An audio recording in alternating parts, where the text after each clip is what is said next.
Assalamualaikum warahmatullahi wabarakatuh. Alhamdulillahirabbil alamin. Wassalatu wassalamu ala asyrafil anbiya'i wal mursalin. Sayyidina wa habibina wa syafi'ina wa maulana Muhammadin wa ala alihi wa ashabihi at-tayyibin at-tahirin.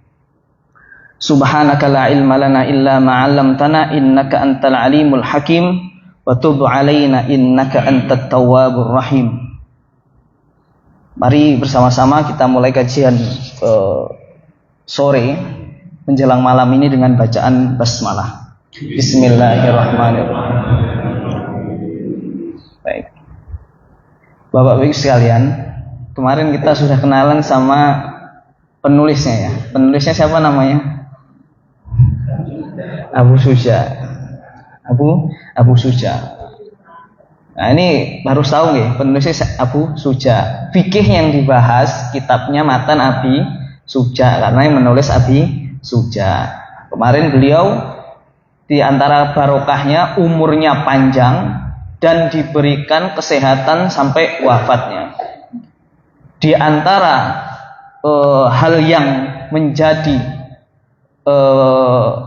fokus beliau di akhir hayat itu, beliau itu jadi marbot. Jadi setelah mengajar dan sebagainya, beliau itu jadi marbot di mana? Di Masjid Nabawi. Didoakan Bapak-Bapak Ibu sekalian bisa kunjung ke Masjid Nabawi insyaallah. Ke Masjidil Haram insyaallah. Nah, hari ini guru kita juga sedang ke Mekah ini, Pak Agus Salim. Ya, insyaallah. Nanti jenengan WA beliau tuh. Japri minta doa supaya bisa berkunjung juga ke Haramain insya Allah. Baik, karena sudah kenalan dengan bukunya, kenalan juga dengan siapa penulisnya dan sedikit dari biografi beliau. Di antaranya kenapa beliau itu sampai tua masih diberikan fisik yang prima, karena ketika ditanya pas muda beliau itu menjaga dari hal-hal yang diharamkan Allah, menjaga dari hal-hal yang tidak disukai Allah. Akhirnya ketika beliau tua, Allah jaga fisiknya. Baik. Qala al-musannifu rahimahullahu ta'ala nafa'anallahu bihi wa bi'ulumihi fid dharain amin. Kita masuk bab awal dari kitab ini, Kitabut Thaharah. Bab tentang bersuci. Nah, ini baru bab pertama dalam kitab fikih Matan Abi Suja. Saya bacakan. Al-miyahul ladzi yajuzu bihat tathhiru sab'umiyah. Ma'us sama'i wa ma'ul bahri wa ma'un nahri wa ma'ul bi'ri wa ma'ul 'aini wa ma'us salji wa ma'ul barad.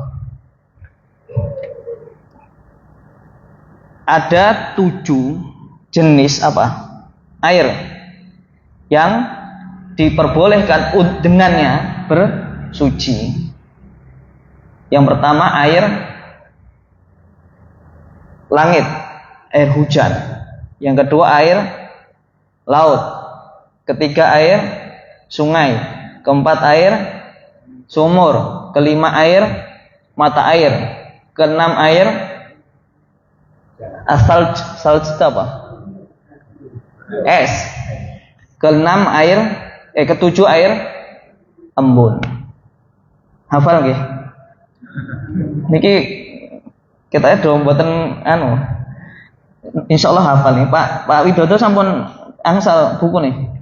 Belum. Ya, coba diulang. Mas Yuli ini nyatet ini. Yuk, yang pertama Mas, monggo Pak Yuli. Dua. Yang kedua air laut. Ya. Yang ketiga air sungai. Terus? Yang keempat air embun. Yang kelima mata air. Ya.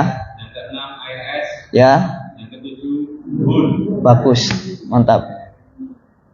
Nah ini enaknya emang di depan ini. Nek ngene iki miring ngene iki waduh ya. Nah nanti ya, nanti berarti kan handphonenya agak maju, bapak-bapak di depan nih. Insya Allah saya sudah mandi Pak. Saya juga udah pakai parfum tadi. Ya insya Allah wangi insya Allah. Nah masalahnya nek jauh gini ya yang kelihatan ibu-ibu nih, putih-putih nih. Putih-putih bercahaya karena lampu atau karena wudu?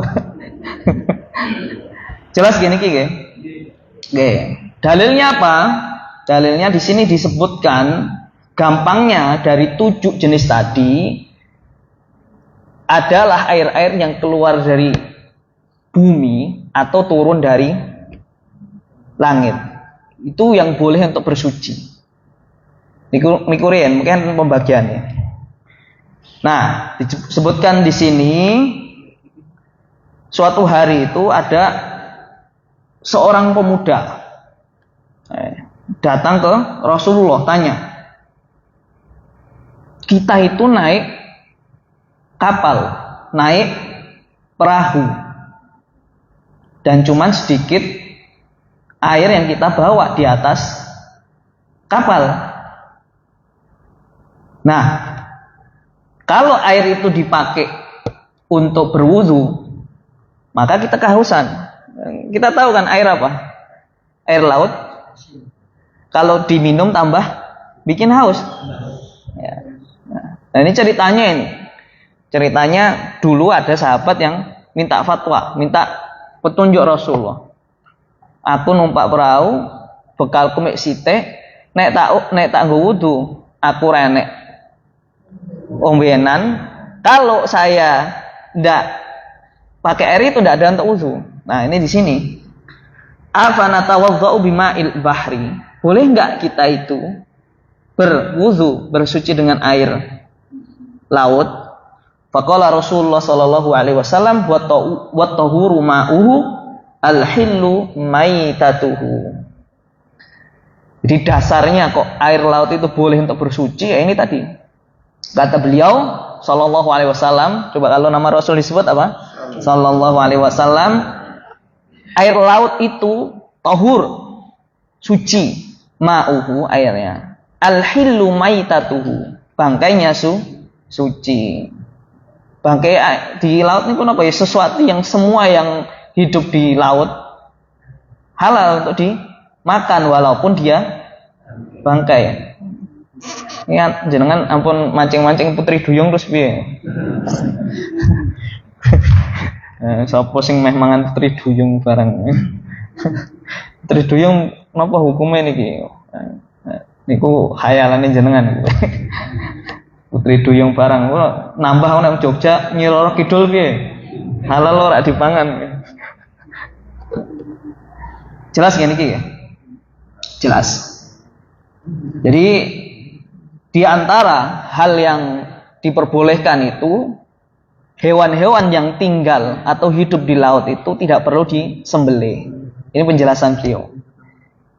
Jadi ketika bangkai pun halal untuk dimakan, dan ketika mau dikonsumsi hewan itu tidak perlu disembelih.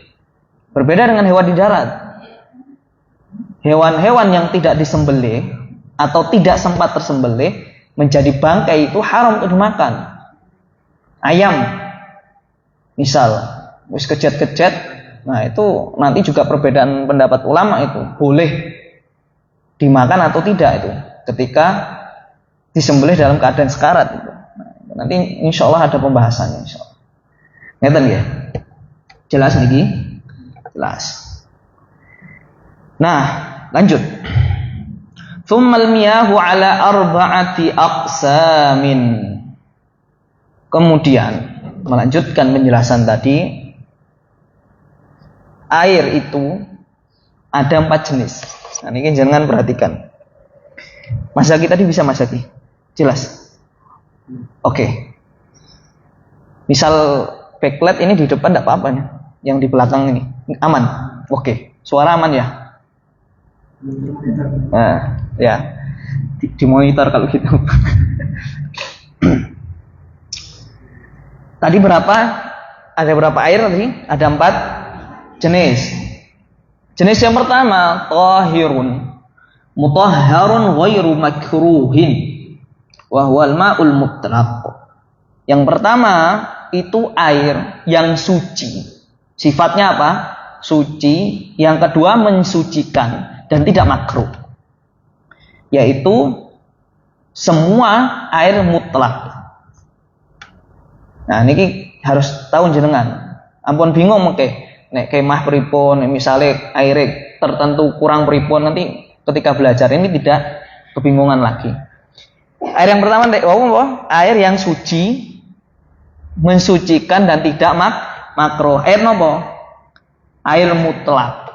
Segala sesuatu yang disebut air niku pada dasarnya suci dan mensucikan. Air mutlak itu air yang disebutkan tadi, 7 jenis tadi itu air mutlak. Nah, misal jenengan ambil dari laut air. Terus kula tanya, niki napa niki? Misal saya ini saya ngambil dari laut. Ini jenengan nyebutin apa? Air kan? Oke. Tapi misal saya bawa, nah ini karena tidak ada contoh teh hangatnya, ya anggap aja ini teh hangat. Niki teh hangat. Nek kula ngomong niki air, jenengan terima enggak? Enggak, itu air teh. Iya lah. Misal ini air teh, saya bilang ini air. Itu air teh. Paham ya? Perbedaannya mutlak nih. Oke. Kalau saya bawa air di umbul, saya ngomong ini air, jenengan terima enggak? Ya. Udan, nadai nggon ember, iki banyu, jenengan terima? Ya, itu air mutlak. Paham nggih? Sing bukan sing buat paham ngeten yen mawon. Nah, mbok dhewe painem nutup-nutupi maksudnya meh guyu napa? Perasaan kurang lucu mbok dipainem guyu bar foto ninggal Al-Aqsa mbok dipainem dewe. Insyaallah. Ya, lanjut ya. Nah, ini dijelaskan sama beliau, suatu hari itu ada badui. Badui ini ku sinten? Badui itu kalau sekarang itu ya suku yang memang dia itu benar-benar pedalaman lah. Dulu tuh ada badui masuk masjid. Terus apa? Pipis, kencing di pojokan. Nek jenengan misal sekarang nemu orang kayak gitu tiba-tiba nguyuh ning pojokan, apa yang jenengan lakukan? Ngaplok, nendang, gutak, napa pripun? Tendang Pak Di Mariono. Ini sahabat niki pun naik hitam. Wah, iki nguyuh ning masjid iki. Kata Rasulullah, tunggu dulu sampai selesai, kemudian siram pakai air sampai hilang. Ini ku Rasulullah. Jadi ketika melihat sesuatu yang mungkar, sesuatu yang buruk, kencing di tempat ibadah niku saya napa mboten? Mboten. Tapi beliau itu memberikan apa? Nasihat, tapi dengan cara yang halus. Tunggu dulu, jangan langsung disuruh pergi, apa malah digajul. Dan ini kalau belum selesai pipisnya, ya kan pipisnya kemana-mana nanti. Ya nggih, long lagi pipis belum selesai, mohon maaf itu.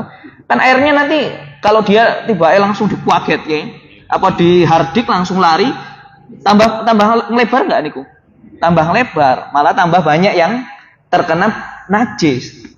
Nah, Rasulullah niku sangat halus, lembut, mengingatkan pun dengan santun. Nah, niku perlu kita contoh.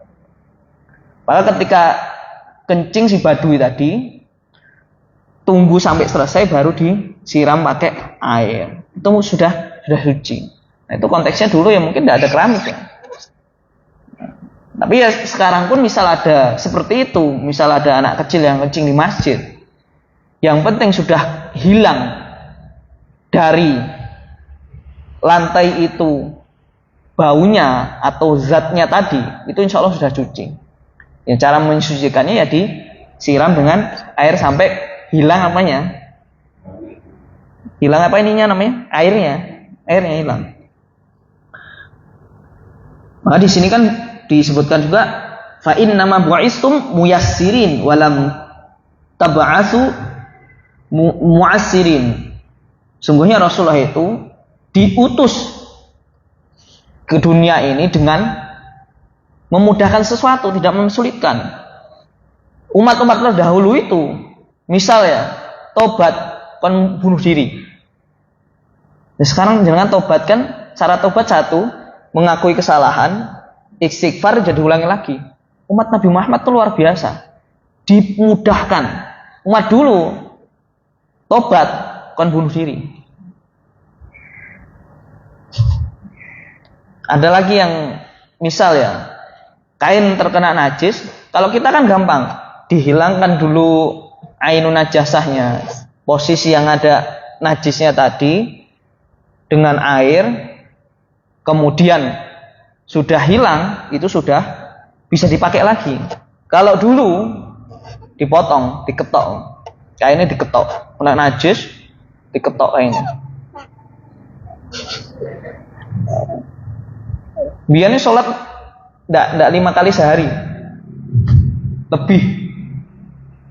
Nah, kan cerita Isra Mi'raj kan jenengan pernah kan dengar Nabi ini tuh sampai malu minta rukhsah sama Gusti Allah ketika turun perintah sholat pertama kali itu berapa kali Bu? 50 kali. Saya kira peng 5 wis kempot-kempot ngene ya. Coba nek bayangke Rasulullah ki ora minta rukhsah 50 kali, jenengan kira-kira iso ora 50 kali. Nah, ketemu di langit itu Nabi Musa. Wahai Muhammad, balio sowan Gusti Allah, umatmu ra kuat. Nabi Musa ini rada-rada dalam tanda kutip kemaki. Umatku iki lho. Sik paling kuate ora bakal kuat apa umatmu. Umat-umat terdahulu kan umurnya panjang, fisiknya kuat. Ceritanya kan ada di umat terdahulu sekali tampol itu langsung pingsan bahkan mati. Saking kuatnya itu. Balik lagi sampai di korting jadi 5 kali. Jadi sekarang niku kita itu sholat sudah paling ringan. Niku pun dimintakan Kanjeng Nabi rukhsah. Kok nganti ora iso nglakokke meneh mbuh piye carane. Aslinya dulu 50 kali dalam sehari, dimintakan Gusti Allah 5 kali. Niku Nabi Musa nggih tesih bilang, Muhammad balik oneh, umatmu ora bakal kuat. Wis wae Nabi Musa aku wis isin bolak-balik njaluk kortingan kok 50 jadi 5 kok kon njaluk oneh. Ya, alhamdulillah sekarang ya sampai sekarang ini syariat salat sehari berapa kali? 5 kali. Jadi umat Nabi Muhammad itu sudah diberikan kemudahan-kemudahan. Nek nggak ada air misal, boleh tayamum.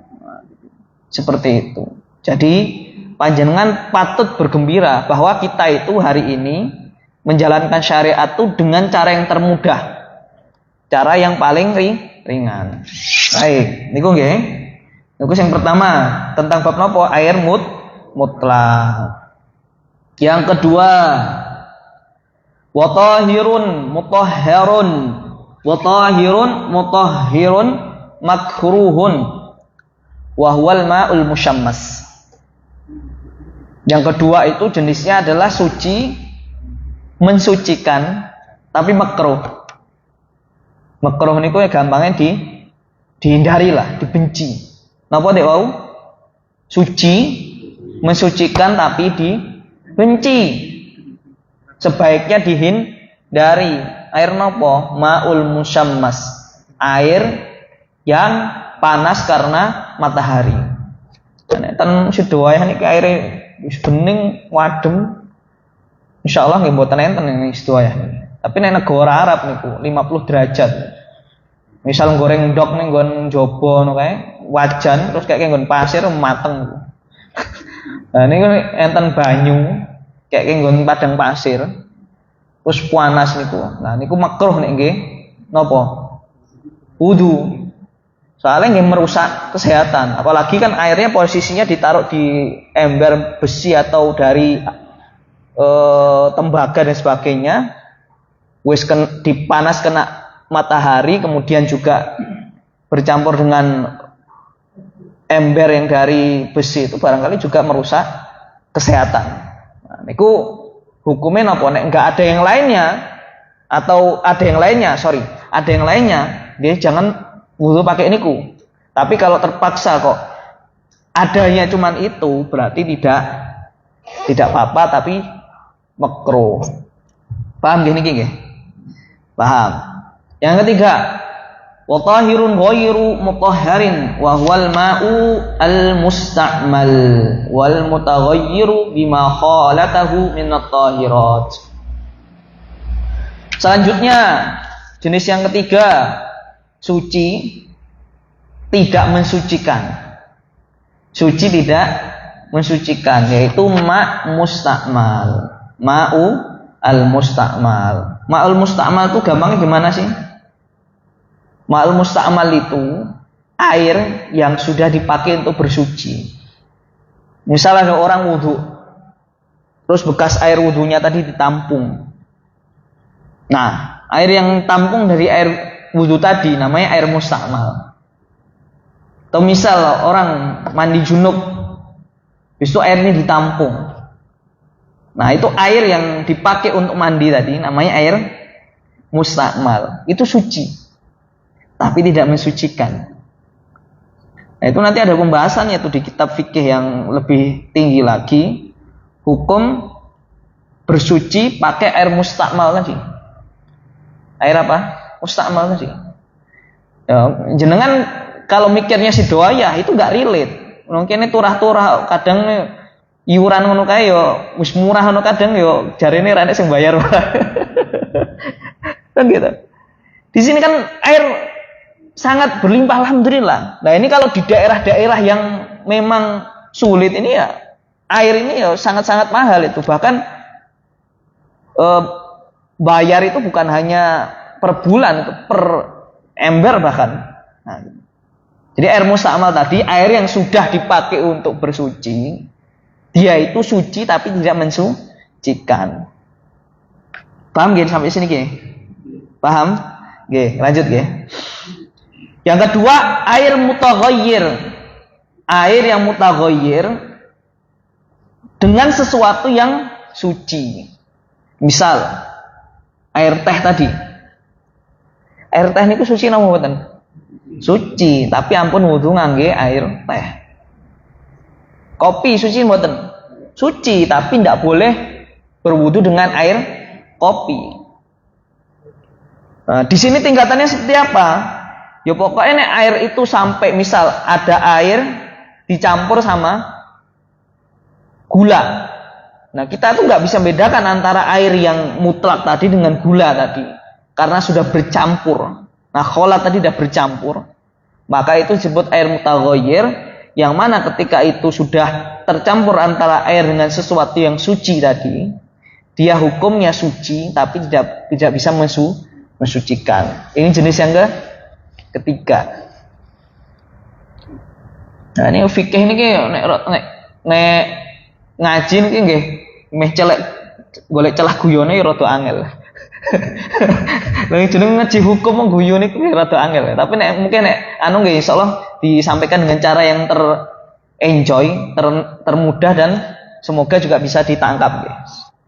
Nah, ini ngaji hukum nggih ngeten iki. Rada napa?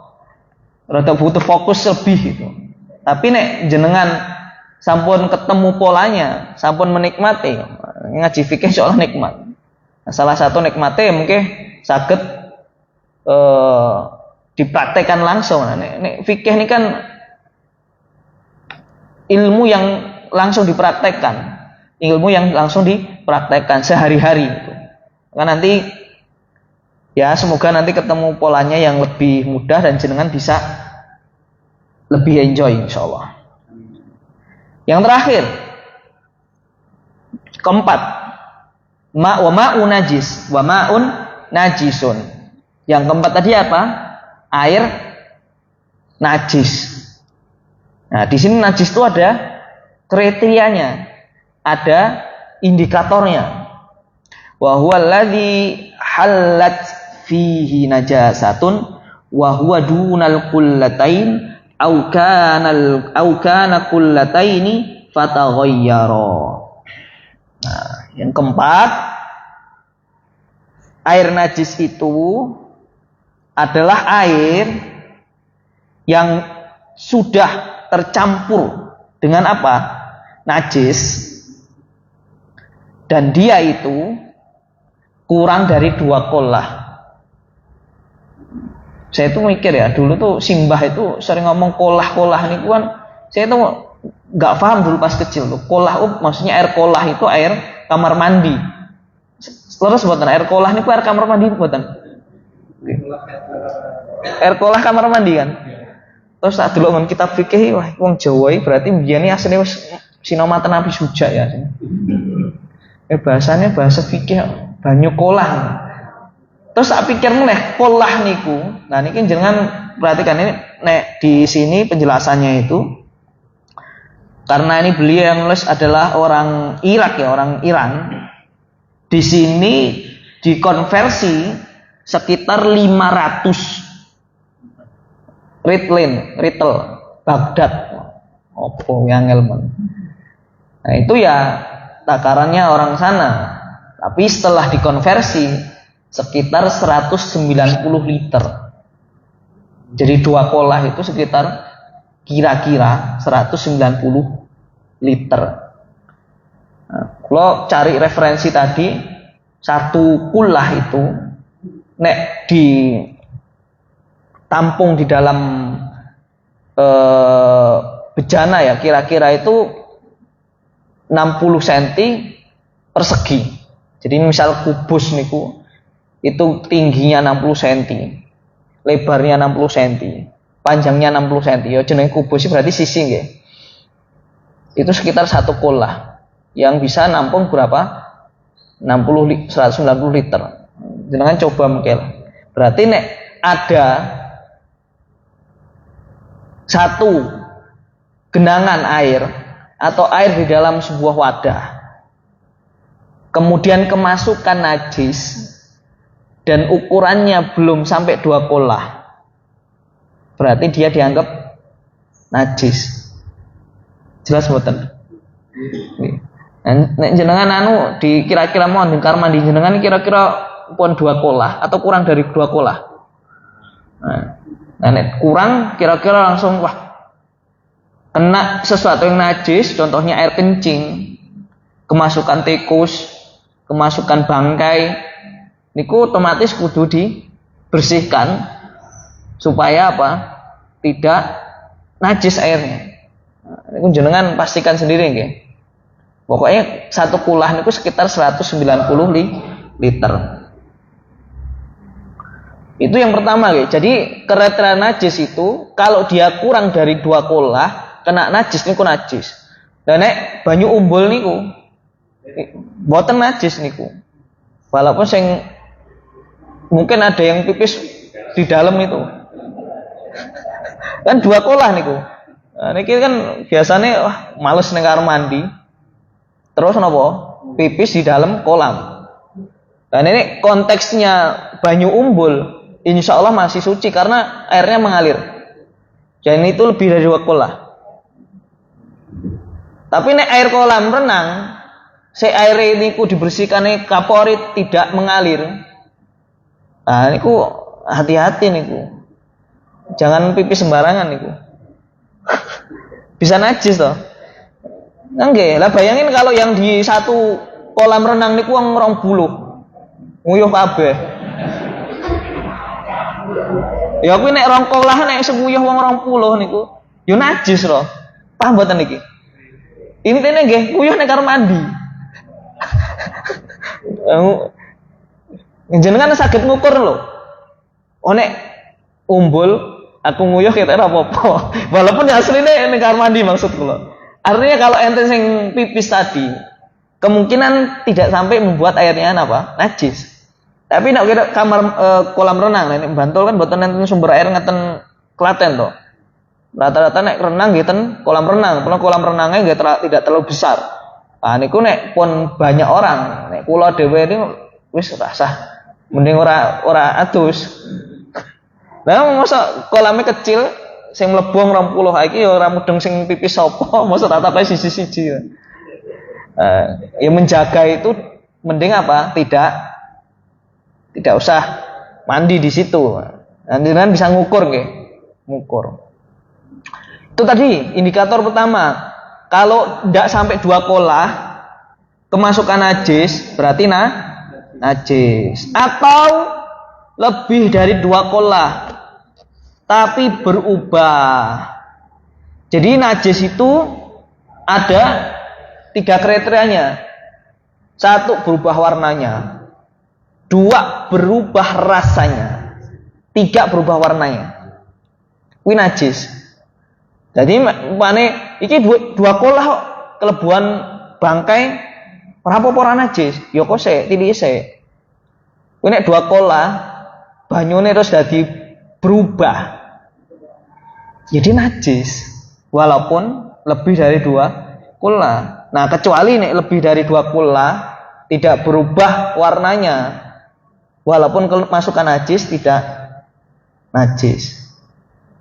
2 kolah atau lebih baunya sudah berubah, banyu kok ambune basin misal, berarti najis.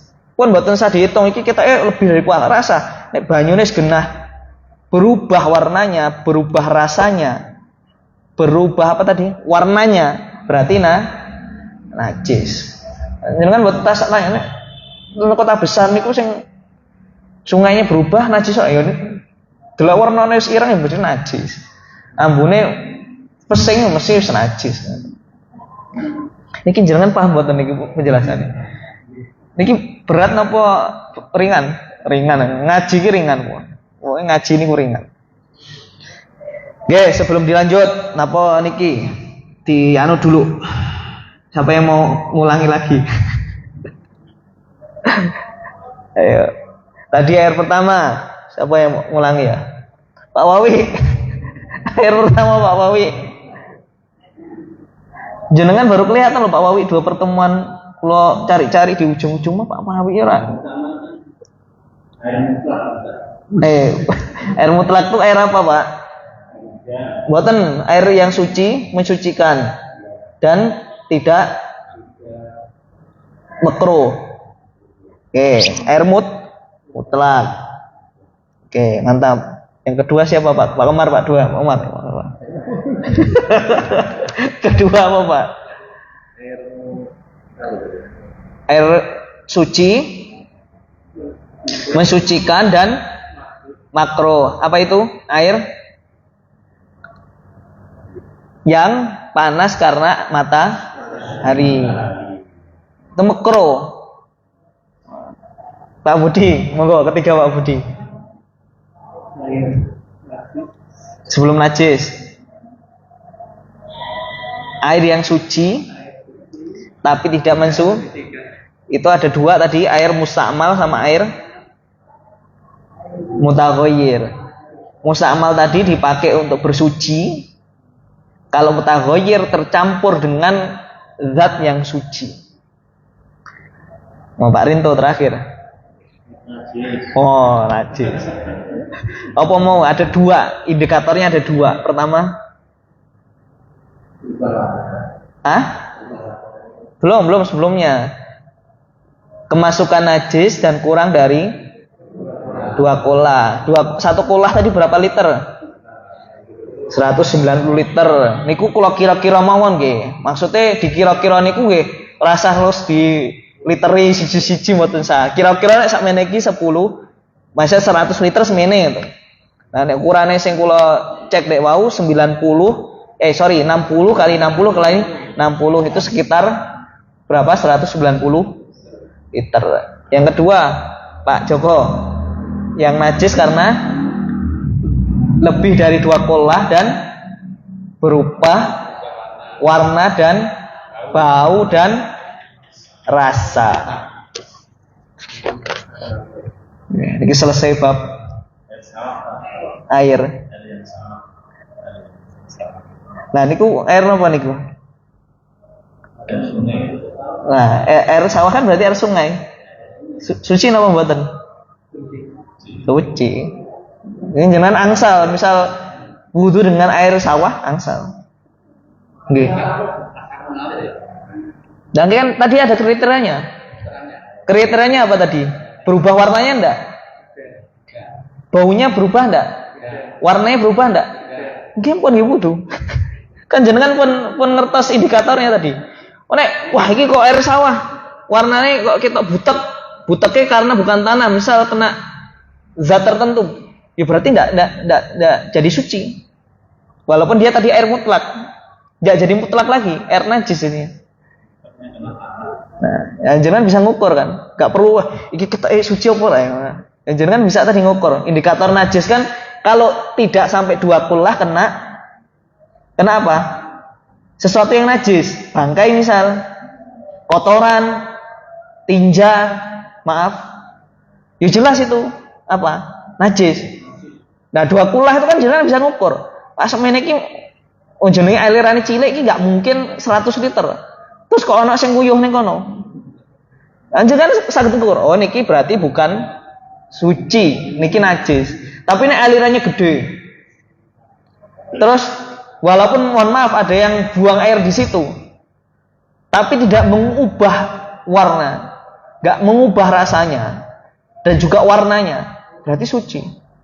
Nah, nek dilihat dicek sak sidowae kan mumet lho. Iki suci apa ora iki? Iki suci apa ora iki? Jenengan saged ngukur. Gitu. Pokoknya nek 2 indikator nggih. Nek kurang dari 2 kullah kemasukan najis otomatis najis. Nek lebih dari 2 kullah kemudian tidak berubah warna, rasa dan bau, berarti tidak najis. Jelas Pak Widodo nggih? Insyaallah.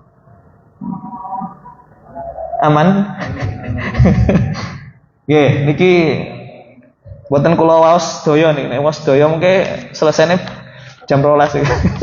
Dalil-dalile nggih. Kira-kira nek wau kula pun waos dalile sing diantara napa? Badui nek wau.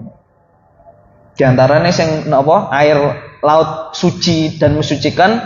Ada sahabat yang pernah di laut kemudian tidak ada air kecuali yang diminum. Baik, sampai sini insyaallah. Ini besok insyaallah masuk di bab baru, dan bab baru ini tentang mensucikan kulit bangkai.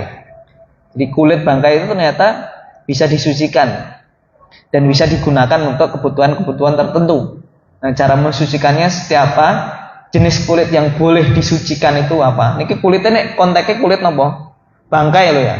Nek kulit hewan-hewan misal sapi disembelih, niku pun suci insyaallah. Tapi nek niki tibake ada kulit bangkai dan kulitnya itu mau dimanfaatkan, nah itu nanti ada cara untuk mensucikan atau menghilangkan najis dari kulit itu. Insyaallah nanti di pertemuan ke depan insya Allah. Nah mungkin Pak Komar saya kasih kembalikan ke Pak Komar. Langsung atau ada yang mau tanyakan satu pertanyaan mungkin? Wah.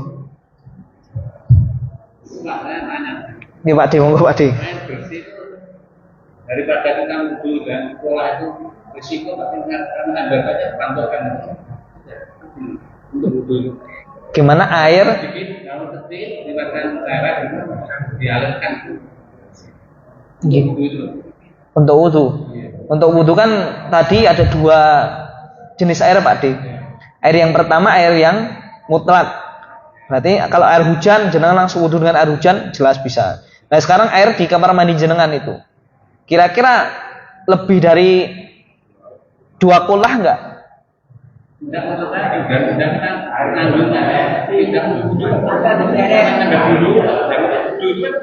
Iya enggak apa-apa. Enggak apa-apa. Iya.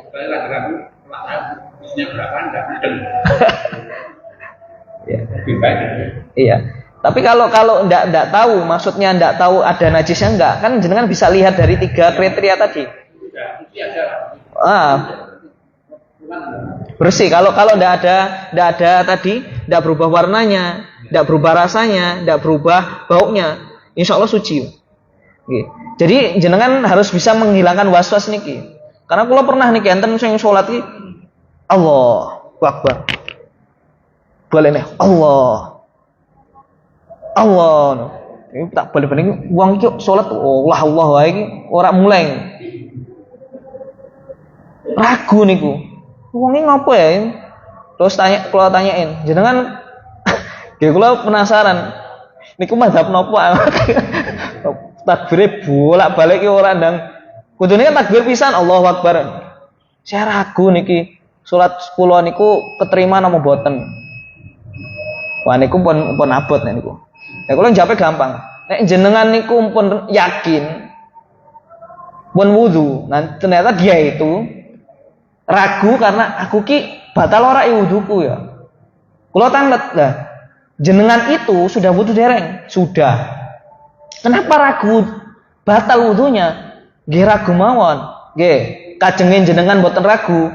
Kula kasih 2 indikator. Pokoknya nek jenengan sampun wudu, insyaallah mboten batal dengan 2 napa? 2 cara. 1, jenengan mboten denger suara kentut, mboten bau, mboten mencium bau kentut, insyaallah mboten batal. Jenengan mboten pipis ta? Jenengan mboten ke kamar mandi BAK BAB, mboten. Ya udah niku berarti jenengan mboten batal. Jadi ket mau Allah niku napa wedi batal wudune. Nah, dengan belajar fikih akhirnya kita membentuk keyakinan. Pokoknya nek orang metu suara brut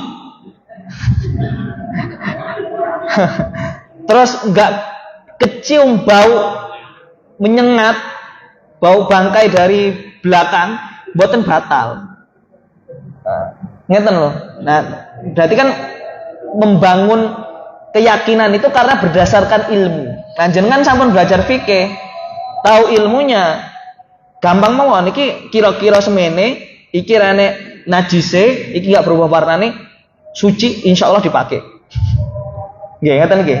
Jadi ilmu itu membentuk keyakinan sehingga kita beribadah lebih yakin, beribadah lebih benar-benar khusyuk karena didasari oleh ilmu. Insyaallah seperti itu. Kita sampaikan sampai di bab air. Pekan depan insyaallah jika ada kesempatan kita lanjut ke bab mensucikan kulit bangkai insyaallah. Oke, kita langsung tutup dengan doa hamdalah dan doa kafaratul majlis. Alhamdulillahirabbil alamin. Subhanakallahumma bihamdika asyhadu an la ilaha illa anta astaghfiruka wa atubu ilaik. Assalamualaikum warahmatullahi wabarakatuh.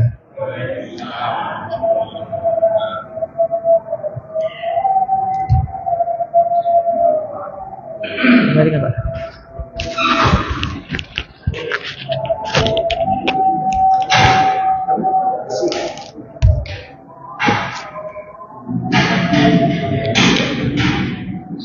Iya.